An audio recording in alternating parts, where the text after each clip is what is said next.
Je vais vous parler de la culture de la détestation. Que se passe-t-il quand on est en colère contre quelqu'un? Est-ce que la manifestation de cette colère est la même partout, dans toutes les cultures? Certainement pas. Donc, dis-moi comment tu exprimes, formules ta détestation, et je te dirai à quel groupe tu appartiens. Si on admet qu'on ne s'exprime jamais individuellement à ce niveau-là.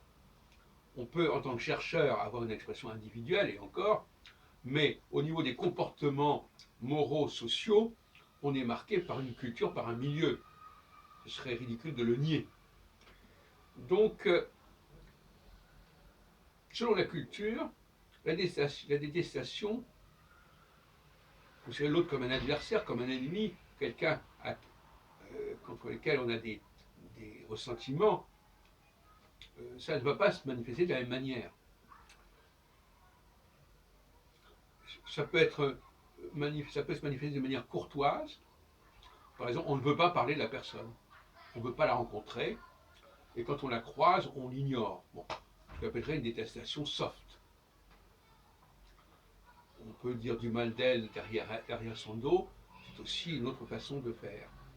Et puis il y a les détestations plus hard, où on attaque directement, on insulte directement la personne, et même éventuellement on est prêt à provoquer des problèmes beaucoup plus graves, des blessures morales, physiques terribles, sans parler de la diffamation bien sûr.